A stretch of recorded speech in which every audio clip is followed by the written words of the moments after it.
ጁሊያን አልቫሬዝ እጅግ በጣም በክለባችን አርሰናል የሚፈልገውና የዝውውር ወሬው ሙሉ በሙሉ ቆሞ የነበረው ጁሊያን አልቫሬዝ ከክለባችን አርሰናል ጋር በተያያዘ ከትላንትና ጀምሮ በጣም ወሳኝ የተባሉ መረጃዎች መሰማት ጀምረዋል። እንደዚሁም ደግሞ የክለብ ብሩጁ ተጫዋች ክሪስቶስ ዞሊስ ለአርሰናል ሲል ያደረገው ተግባር በርካታ የአርሰናል ደጋፊዎችን አስደስቷል።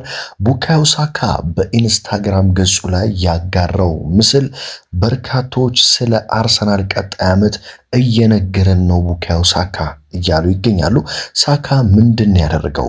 በነገራችን ላይ ከዚህ ጋር በተያያዘ ዴክላን ራይስ አሳሳቢ ነገር ላይ ይገኛል። በተለይ የእንግሊዝ ብሔራዊ ቡድን አሰልጣኝ ቶማስ ቱሄል ስለ ራይስ ከተናገሩ በኋላ ብዙዎቻችን ስለ ራይስ እንግዲህ እያሳሰብን እንገኛለን። ምንድን የተከሰተው የሚለውን ጨምሮ እነዚህን የዝውውርና የክለባችን አርሰናልን የተመለከቱ መረጃዎች እንደተለመደው ወደ እናንተ አደርሳለሁ። በያላችሁበት ሰላም ጤና እየተመኘውላችሁ የዕለቱን የስቱዲዮ ሰዓትን አክብሬ እንግዲህ አብርሃም ፍቅሬ ተገኝቻለሁ። በቀጥታ በአማረ መልኩ መረጃዎቹን ወደ እናንተ አደርሳለሁ። ከእናንተ የሚጠበቀው ቪዲዮውን ላይክ አድርጎ ብቻ መጀመር ነው። ሰብስክራይብ ያላደረጋችሁም ሰብስክራይብ ማድረግ አትርሱ። በቀጥታም ወደ መረጃዎቹን የምወስዳችሁ እንግዲህ የዕለቱን ወሳኙን የክለባችንን አርሰናል መረጃዎች አንድ ብለን የምንጀምረው ከጁሊያን አልቫሬዝ ጉዳይ ነው። እንግዲህ የዘንድሮ የክረምት የዝውውር መስኮት መጀመሪያ ሲከፈት ወሬው ሁሉ ጁሊያን አልቫሬዝ ወደ አርሰናል ነው በሚል በጣም ተጋግሎ ነበረ። መጨረሻ ላይ ግን የጁሊያን አልቫሬዝ ጉዳይ ባርሴሎና ገባበት፣ ሪያል ማድሪድ ገባበት። ከዛም በኋላ ደግሞ አትሌቲኮ ማድሪድ በፍጹም ጁሊያን አልቫሬዝን ለማንም አልሸጥም በሚለው ግትር አቋሙ የጁሊያን አልቫሬዝ የዝውውር ጉዳይ እየደበዘዘ መጣ። እንደዚሁም ደግሞ የጁሊያን አልቫሬዝም ባርሴሎናን ነው የሚፈልገው የሚለው መረጃ በጣም በስፋት መሰራጨቱን ተከትሎ አርሰናልን የማይፈልግ ተጫዋች ወደ ክለባችን ከሚመጣ ቢቀር ይሻላል በሚል በርካቶች ስንናገር ስናወራበት ነበረ። ከትናንትና ጀምሮ ግን ይህ ጉዳይ እንደ አዲስ መነሳት ጀምሯል። እንግዲህ ክለባችን አርሰናል የጁሊያን አልቫሬዝን ዝውውር ለማጠናቀቅ በከፍተኛ ሁኔታ እንደ አዲስ ከትላንትና ጀምሮ መግፋቱን ቀጥሏል። ነገር ግን አሁንም የገንዘብ አለመግባባት አለ። በተለይ ክለባችን አርሰናል ለጁሊያን አልቫሬዝ ከ90 ሚሊዮን ፓውንድ በላይ ማውጣት አይፈልግም። ዝውውሩን መጨረስ የሚፈልገው ወደ 90 ሚሊዮን ፓውንድ አካባቢ ነው። አትሌቲኮ ማድሪድ ደግሞ ጁሊያን አልቫሬዝን የመሰለ ተጫዋች በፍጹም በ90 ሚሊዮን ፓውንድ ሊሸጠው አልችልም፣ ከ100 ሚሊዮን ፓውንድ በላይ ነው እየጠየቀ የሚገኘው። አርሰናል እንግዲህ ከዘንድሮ ዓለም ዋንጫ እንደተጠናቀቀ የወዳጅነት ጨዋታዎች ከመጀመራቸው በፊት የጁሊያን አልቫሬዝን ዝውውር ለመጨረስና ለማስፈረም ፈጣን ስምምነት ላይ ለመድረስ ከጀርባ እየሰራ ይገኛል። በተለይ ደግሞ ክለባችንን ወደዚህ ዝውውር ድጋሚ እንዲገባና እንዲንቀሳቀስ ያደረገው እሱን የሚፈልጉ ቡድኖች ፍላጎታቸውን መቀነሳቸውንና ፈላጊዎቹ መመናመናቸውን ተከትሎ ነው። አሁን ባርሴሎናም በተለይ በርካታ ገንዘብ በአትሌቲኮ ማድሪድ ከተጠየቀ በኋላ ዝውውሩን በመተው ወደኋላ ሸሽቷል። ሪያል ማድሪድም ባርሴሎና አልቫሬዝን እንዳያስፈርም በማሰብ ዝውውር ጥያቄ መጀመሪያ ላይ ካቀረበ በኋላ አሁን ከዝውውሩ ወጥቷል።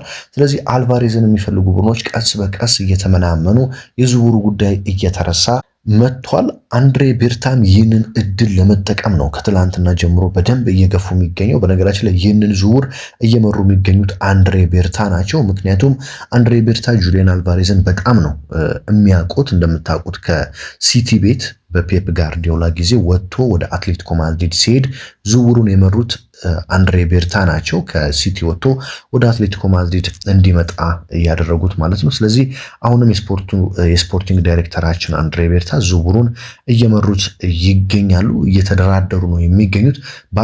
አትሌቲኮ ማድሪድም ጁሊያን አልቫሬዝን ለባርሴሎና ከሚሰጠው ይልቅ ለኛ ሊሰጠን ይችላል በሚል ተስፋ ነው እንግዲህ አንድሬ ቤርታ ሙከራቸውን እየቀጠሉት ማለት ነው። አርቴታ ያው እንደሚታወቀው ራሱን ብሎታል።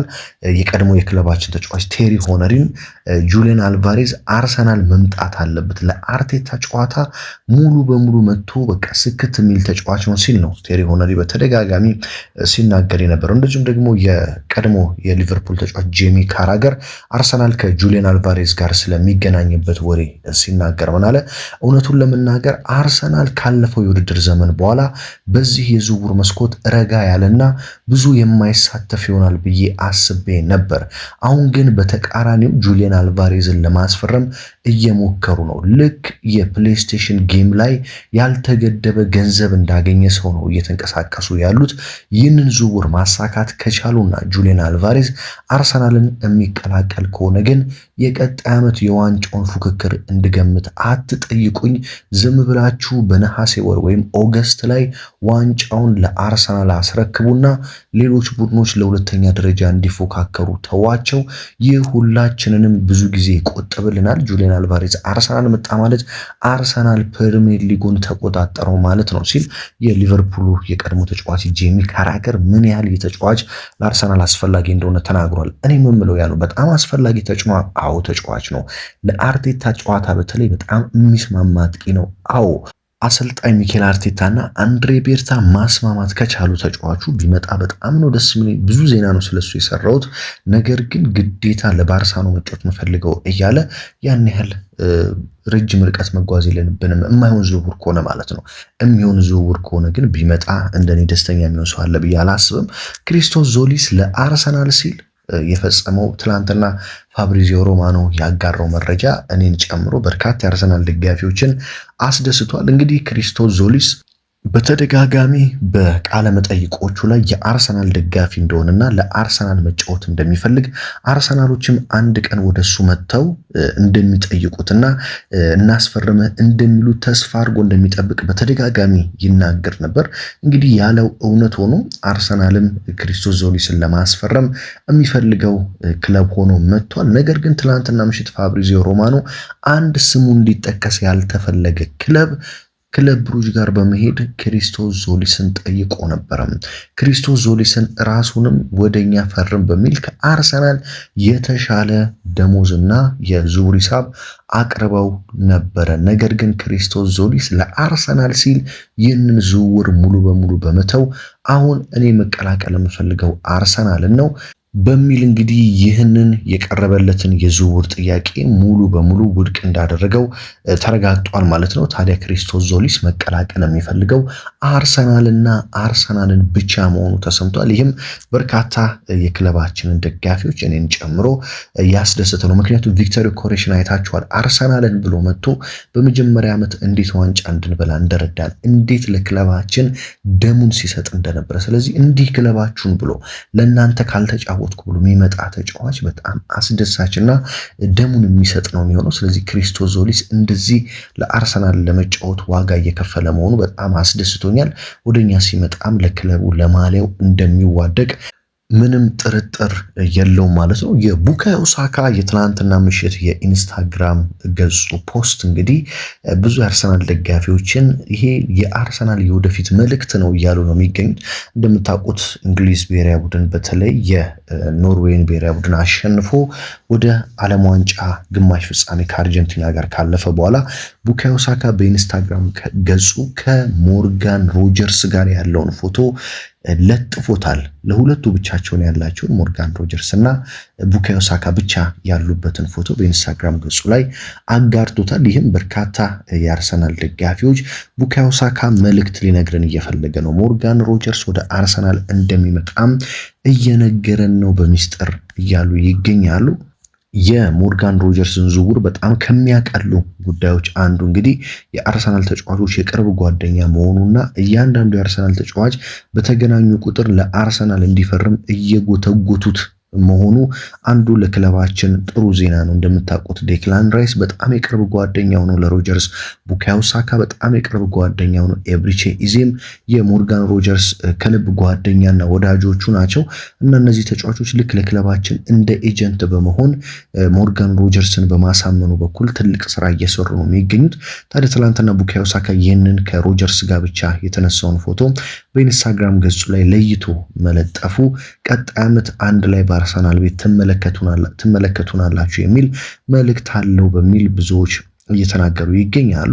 እንግዲህ አስቡት በግራ መስመር የክንፍ አጥቂ ቦታችን ላይ ሞርጋን ሮጀርስ ቋሚ ሆኖ ክሪስቶስ ዞሊስ ደግሞ ተቀያሪ ተጫዋች ሲሆን ምን አይነት አስፈሪ የግራ መስመር ስፍራ ሊኖረን እንደሚችል ማለት ነው። ይህንን ለማየት በጣም መጠበቅ አልቻልኩም። በጣም ጓጉቻለሁ ዝውውሩ እውን እንዲሆን በየቀኑ እየተከታተልኩ ነው የምገኘው። ዴክላን ራይስ ላይ እየሆነ ያለው ነገር ግን አሳሳቢ እየሆነ መጥቷል።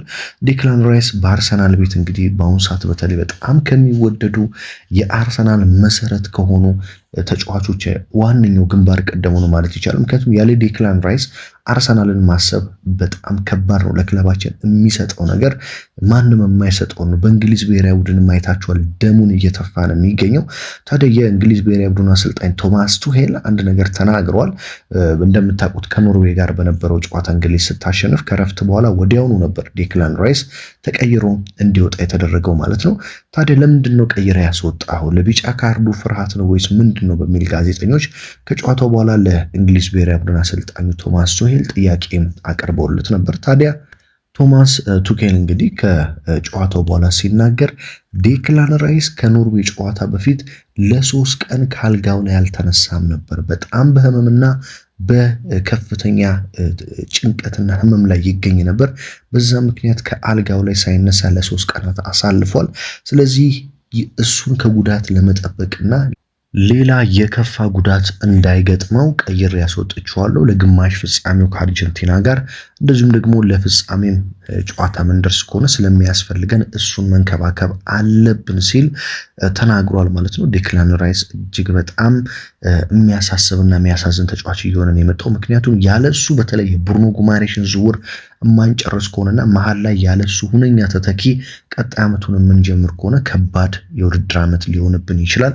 በእርግጠኝነት አሰልጣኝ ሚኬል አርቴታም ልክ የፕሪሚየር ሊጉ እንደተጀመረ እንደዚሁም የፕሪሲዝን የወዳጅነት ጨዋታዎችም እንደተጀመሩ ዴክላን ራይስን በፍጹም በመጀመሪያዎቹ የፕሪሚየር ሊግ 5 ጨዋታዎች ጭምር እንደማይጠቀሙበት ነው እየተገለጸ የሚገኘው። ከፍተኛ የሆነ እረፍት የሚፈልግ ሰውነት ነው በአሁኑ ሰዓት የዴክላን ራይስ ሰውነት። ለኛ አመቱን ሙሉ በፕሪሚየር ሊጉ፣ በሻምፒዮንስ ሊጉ፣ በካራቦ ካፕ፣ በኤፍኤ ካፕ ሲጋደልን እንደዛ ደሙን ሲሰጥልን ነበር። አሁን በእንግሊዝ ብሔራዊ ቡድን አይታችኋል። ቀን ሙሉ ሲሯሯጥ ነው የሚውለው። የማይደክመው ተጫዋች እንደሆነ ይታወቃል።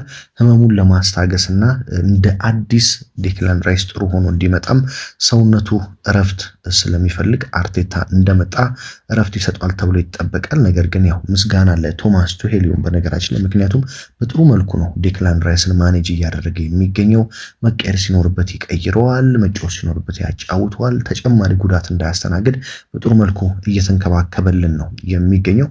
ቡካዮ ሳካም ከጉዳቱ በደንብ እያገገመ ወደ ጥሩ አቋሙ እየመጣ ይገኛል። ራሱ ቡካዮ ሳካም ከኖርዌይ ጨዋታ በኋላ በጥሩ መልኩ እያገገምኩ ነው፣ አሁን ላይ የህመም ስሜት አይሰማኝም፣ ለጨዋታዎች ዝግጁ እንደሆንኩ አስባለሁ ሲል ተናግሮ ነበር። ይሄም ለኛ በጣም ጥሩ ዜና ነው። ስለዚህ ቶማስ ቱሄል በተለይ አርቴታና ቶማስ ቱሄል እንደምታውቁት በደንብ እንደሚደዋወሉ እንደሚነጋገሩ ይታወቃል። ትዝ ይላችኋል ለሀገር ጨዋታ ልክ የሻምፒዮንስ ሊግ እና የፕሪሚየር ሊግ የመጨረሻ ጨዋታ ሲኖርብን ሄደው አንድም ጨዋታ ሳይጫወቱ እንደመለሰልን ትዝ ይላችኋል፣ ራይስና ሳካን ማለት ነው። ስለዚህ ይሄም ከአርቴታ ጋር ያለው ጥሩ ወዳጅነት በደንብ እንዲደዋወሉና ስለ ተጫዋቾቻችን ዴክላን ራይስ እና ቡካዮ ሳካ እንደሚነጋገሩ ራሱ አርቴታ ከዚህ በፊት ተናግሮ ነበር። አሁንም ያንን እያደረጉ ይገኛሉ። እንግዲህ ዛሬ ያሉት ወሳኝ የዞር መረጃዎች ይህን ይመስላሉ። በተለይ ስለ ሁሊያን አልቫሬዝ የወጣው መረጃ በጣም በጉጉት እንድጠብቀው እያደረገ ነው። ሁሊያን አልቫሬዝ የሚመጣ ከሆነ እንግዲህ የአርሰናል ስብስብ ቀጣይ ዓመት የሚያቆመን አለ ብዬ አላስብም። አስቡት፣ ሁሊያን አልቫሬዝን ካመጣን፣ ሞርጋን ሮጀርስን ካመጣንና ብሩኖ ጉማሬሽን ካመጣን አርሰናል ምን አይነት አስፈሪ ክለብ ሊሆን እንደሚችል ማሰብ በጣም ቀላል ነው የሚሆነው። ስለዚህ እነዚህ ተጫዋቾች ዝውውር እንዲጠናቀቅ በጉጉት እንጠብቃለን። ዛሬ ያሉት መረጃዎች ግን ይህንን ይመስላሉ። ውድ አድማጭ ተመልካቾች፣ የአርሰናል የተወዳጁ ክለብ ደጋፊዎች እና የዚህ ዩቲዩብ ቻናል ቤተሰቦች የዕለቱ ወሳኝ የክለባችን አርሰናል መረጃዎች ይህንን ይመስላሉ ማለት ነው። ሀገር ውስጥ ከባህር ማዶ በየዕለቱ ስፖርታዊ መረጃዎችን በመከታተል ከጎን የሆናችሁትን በሙሉ ከልብ እያመሰገንኩኝ በሌላ ወሳኝ ጥንክር በሌላ ደግሞ ወሳኝ የዝውውርና የክለባችን አርሰናል መረጃ እስከምንገናኝ ድረስ በያላችሁበት ሁሉ ሰላም፣ ሰናይ ቀን፣ ሰናይ ጊዜና ሰናይ ሳምንት ተመኘውላችሁ። ሰላም።